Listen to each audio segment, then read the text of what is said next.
Alright guys, so a little bit ago I made a video talking about older comics and newer comics and older collectors and newer collectors, and I got a lot of good discussion going with that video. I like that video a lot actually, um, just because of what I learned from you guys. Sorry if you stare at my fat belly here if you can see it. Hopefully I cut it off with the video.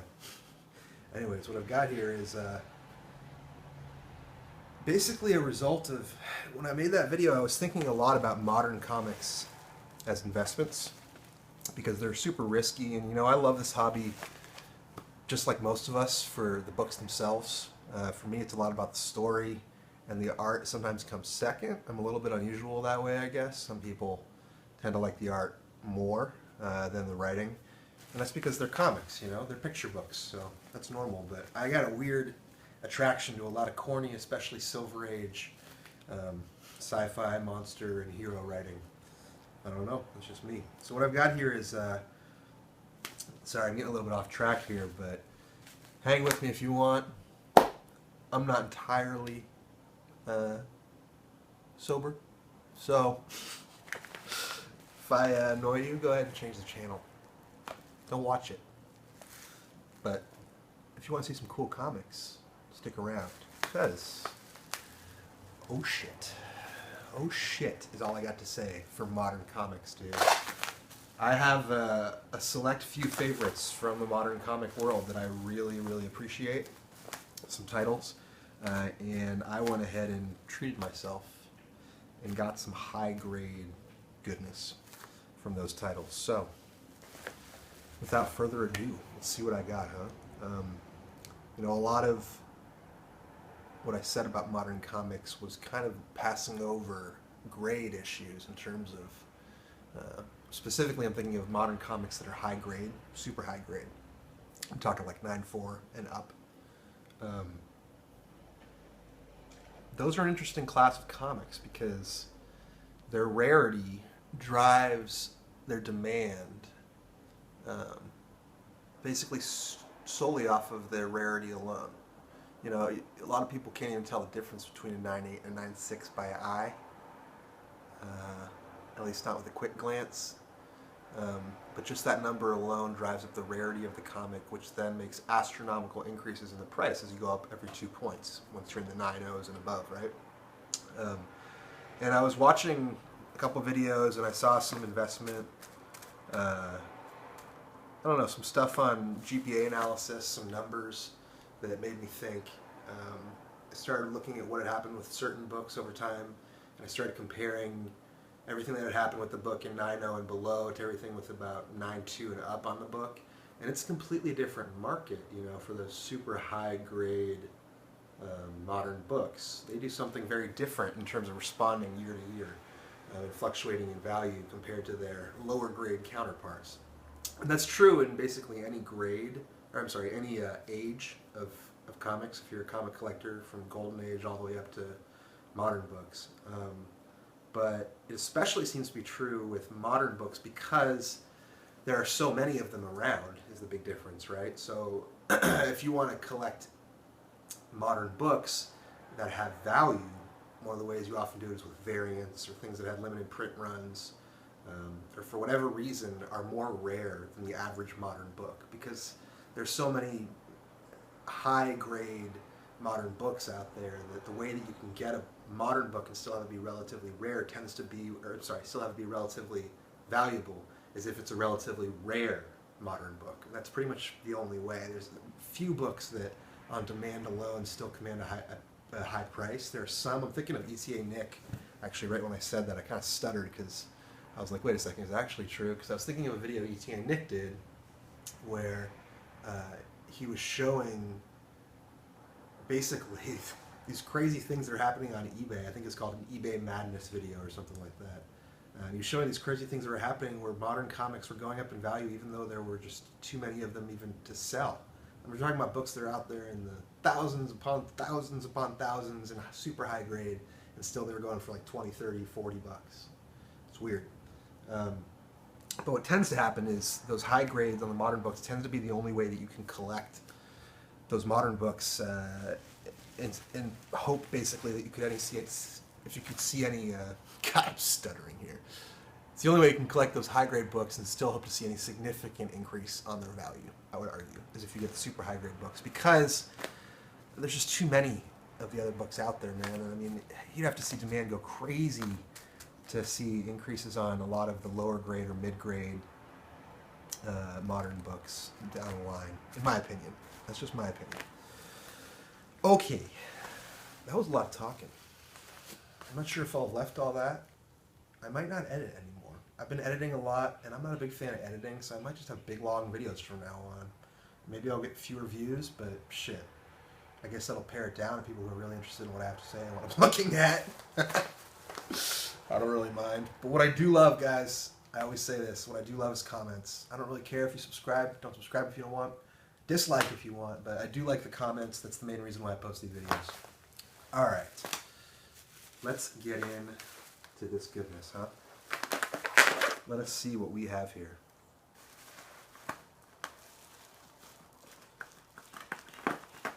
Cutting open our bubble wrap.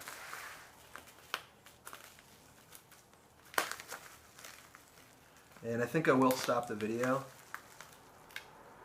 Yeah, I'll stop the video.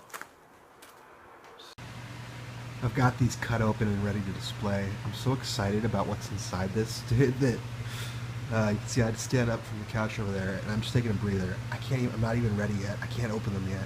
It's like, as soon as I open them, I can't open them a second time. You know what I mean?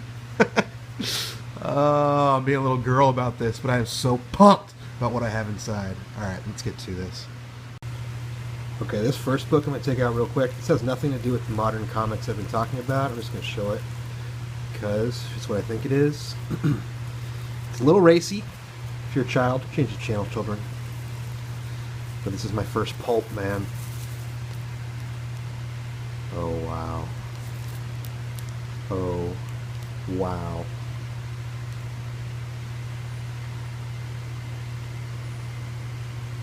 Isn't that gorgeous? Okay, somebody watching this might think, God, that's a dirty fudger. I don't think I can say the F-U-K word. I need to, but seriously, this is, to me, man, I mean, okay, yes, there's naked women. I admit that I do like the woman holding the naked woman there, but it's also beautiful art. God. This is a piece of tape right here that's on the bag, not on the comic. I don't know why that's there. Must have been something I cut off the packaging. You know, it's in about fair condition, maybe 1.5. But isn't that amazing? And look at that. Just look at that. January 1936. 1936, man. Pulp. Volume 27, number 1. Can't wait to take a look at this. I'm really not sure what to expect. I was just blown away by this cover and I snatched it. Snatched it up. Alright, now let us get to these moderns, huh? So I just looked inside and read a couple pages of one of the stories that's in here. Really cool, man, this pulp stuff. But I just want to show, look how amazing this looks in the Mylar now. Look at this. Gorgeous. That one was for you, ETA Nick. Just gorgeous. Awesome. Alright then, it is time. Let's do this. Oh my god, I'm freaking nervous. And, okay guys, before I open this, I should just say, I talk a lot about the monetary aspect of comics, investing, how to buy, where to buy, tips, all that kind of thing. I ask for your advice, exchange information. That's one of the main reasons why I like YouTube. That's why I bring it up a lot, actually, is to attract people who like talking about that stuff so that I can learn from them, as well as me hopefully teaching them maybe one or two things, hey, every once in a while, that might help them out. I definitely think I learn more than offer or give back, but I do what I can. But I collect these things because I love them. I said that in a couple other videos recently, and I mean it. I have to think about the money aspect of them because a lot of the books that I'm into are pricey books. So I have to think about money when it comes to comics, but I don't prioritize it. Just wanted to share that. Okay, enough bullshit. Let's move ahead, huh? Oh, God. Okay, this is the back cover, not the front cover. And we're about to see what we got here. Oh, God. Oh, my God. Oh, my God. Oh, my God. I have to take you out. Oh, my God.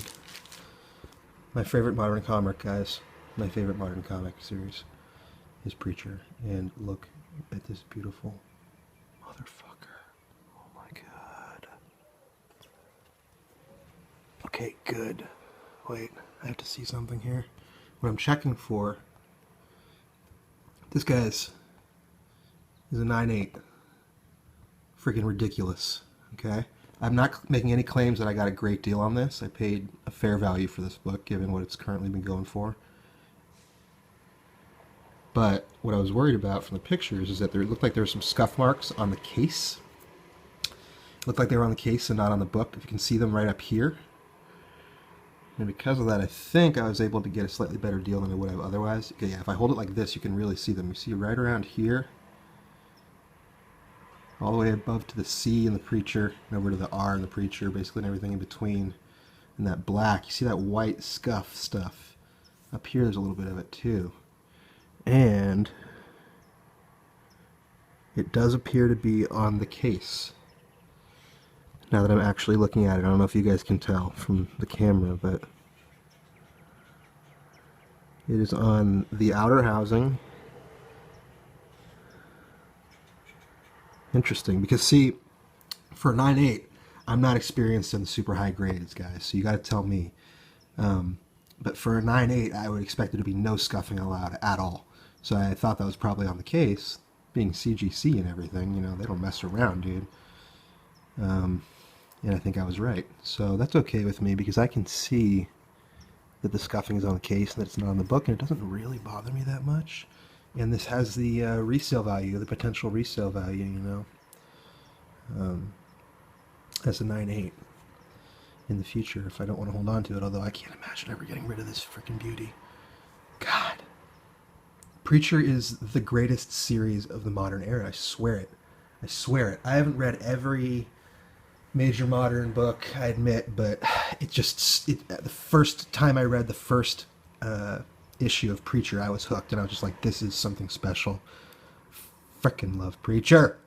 Alright, I hate to move on, but let's just see what else we got here, huh? Okay. I'm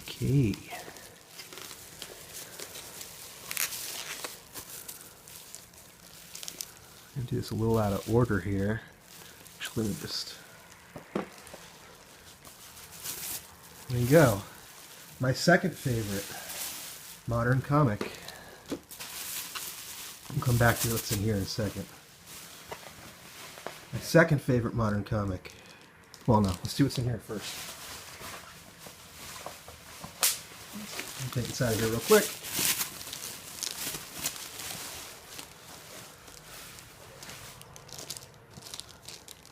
Wolverine Inner Fury. I believe this is a one-shot, and that's also a 9.8 for my boy, the Wolvie. As you can see, I picked stuff that I love that also fit the into the little category of modern books that are in super high grade. 9.8. And also in this bubble wrap, oh yeah, Wolverine's first solo series, Frank Miller, Chris Claremont. Doesn't get any better than this as far as potential for a series to be awesome in my mind. Wolverine's first solo series, written by written by Chris Claremont and penciled by Frank Miller. It's insane, dude. That's just absolutely insane. I don't know if Frank Miller also inked it. He may have, actually. I'm not sure. But I have another, just mid-grade copy of this, a reader copy of this, that is awesome. And I love this 4-issue limited series, and because of that I decided to pony up. And I got this 9/6 Wolverine, dude. Look at it.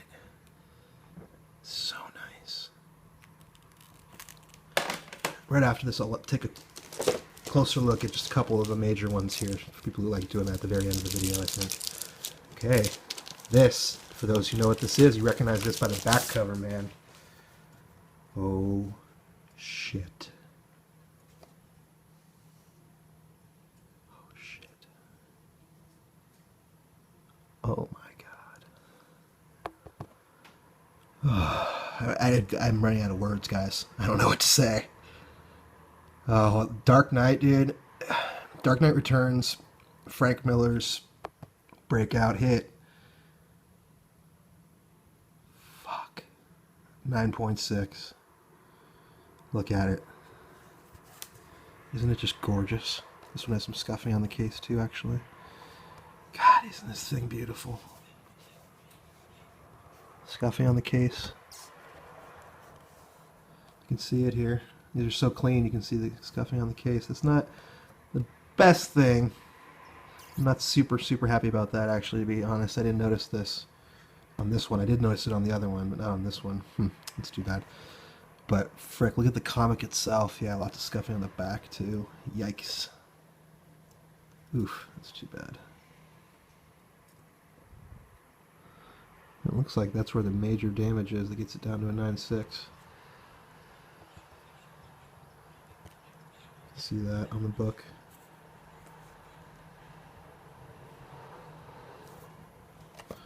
Dark Knight Returns #1. Such an incredible story, dude. And to go with that 9.6, oh yeah. #2 and 9.6. Some people watching this are probably thinking after watching some of my other videos, what an ass clown. What an ass clown for getting these pricey modern books and high grade. He probably doesn't even appreciate them after what he said. He's just doing it for investment purposes or something. Guys, I'm telling you, I love these comics. I seriously regret that I can't crack these out, is the only thing, because they're in such high grade. I have trade paperbacks of the entire Preacher series. I've read it multiple times. Same with Dark Knight Returns. I love these frickin' books! Oh, I'm so happy to have them, dude. Look at that! Look at that! Hell yeah. Alright then. I don't know if I'll take a closer look at these, actually. If you guys want me to, I'll post another video where I take a closer look at these modern books. But let me know what you guys think about me getting these high-grade modern books, guys. I'm curious to know. I think I am mistaken in getting these books. Look at this. This is the real beauty. Preacher #1, man. Unbelievable. Unbelievable. Sorry, I'm going to have to take my time here and look at these. I'm going to turn the camera off.